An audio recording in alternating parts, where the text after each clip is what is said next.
अगर आपने भी केदारनाथ जाने का प्लान किया है तो जो गलती मैंने किया वो गलती आप मत करना। चार धाम की यात्रा तो हमें मोक्ष की प्राप्ति, पापों का नाश, स्पिरिचुअल फीलिंग और पॉजिटिव एनर्जी देता, लेकिन अब शरीर को कठिन तपस्या देके खुद को स्पिरिचुअली जोड़ने से ज़्यादा अब ये चार धाम बिजनेस, टूरिस्ट और एक फोटोजेनिक अचीवमेंट बनकर रह गया है। अगर आप अपनी चार धाम की यात्रा किसी ट्रैवल कंपनी से करवा रहे हैं तो अच्छे से उसकी रिव्यू चेक कीजिए और जब तक फाइनल डेस्टिनेशन तक आप रिटर्न होके पहुंच ना जाए तब तक फुल पेमेंट ना करें। मिथिला ट्रेवल्स नाम की कंपनी ने हमारे साथ टोटल 17 लोगों के साथ स्कैम किया।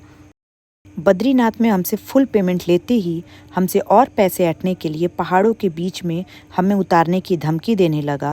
हमने तो पुलिस बुला के हेल्प भी मांगी, फिर भी हमें कोई हेल्प नहीं मिला। मजबूरी में हमें एक्स्ट्रा पैसे देने पड़े क्योंकि सब परिवार के साथ बीच पहाड़ में फंसे थे। केदारनाथ के तो पूरे ट्रैकिंग पे जवान शरीर लिए यूथ घोड़े गधे की सवारी कर रहे थे और सीनियर सिटीजन पैदल अपनी यात्रा कर रहे थे। एक तो गधे वाले ने हम पे कमेंट भी पास कर दिया कि जो पैदल चल रहे हैं वो गधे हैं। ना ही नहीं, उस गधे पे बैठा टूरिस्ट हम पे कमेंट किया कि मेरे पास पैसे ज्यादा है तो मैं बैठ के जा रहा हूँ। मुझे यह देखकर हैरानी हुई कि केदारनाथ की पूरी ट्रैक पे गवर्नमेंट लाइट तक नहीं लगाई, बारिश से बचने के लिए शेड्स तक नहीं बनवाए। पूरे रास्ते हर पहाड़ के बोर्ड पे लगा है कि ये पूरा एरिया लैंडस्लाइड्स एरिया है। एक लैंडस्लाइड तो हमने बद्रीनाथ के रास्ते में ही खुद अपनी आंखों के सामने देखा। तो फिर क्यों सोनप्रयाग से लेके केदारनाथ तक का रोपवे बनाने को अडानी को टेंडर दे दिया गया गवर्नमेंट से। दूसरे सेकंड तो हेलीकॉप्टर ऑलरेडी चल ही रही है पिलग्रिम्स के लिए। इतना ही नहीं, बद्रीनाथ में तो सुंदर सुंदर होटल्स और मॉल्स खुलवाए जा रहे हैं, जबकि वो पूरा एरिया लैंडस्लाइड से ही अंडर आता है। लाठियों से गधों घोड़ों को पीटा जा रहा था। घोड़े गधे पे बैठ के जाने वाले और पैदल जाने वालों की टाइमिंग ऑलमोस्ट सेम थी। एक औरत तो गधे से गिर गई और उसे 4 स्टिचेस लगे। तब हो गई जब इतनी बारिश में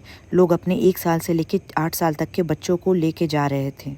इतनी बारिश में एक बच्चा इतना बीमार पड़ गया कि गवर्नमेंट को उसे हेलीकॉप्टर के थ्रू हॉस्पिटल ले जाना पड़ा। इतना छोटे बच्चों को ऐसी जगह पे ले जाना जहां उसे केदार बाबा का दर्शन तक याद नहीं होगा, सही है? आने वाले 10 सालों में उत्तराखंड और Himachal Pradesh queen's of hills नहीं रहेंगे और चार धाम की यात्रा एक पिलग्रिम प्लेस से टूरिस्ट प्लेस बन जाएगा।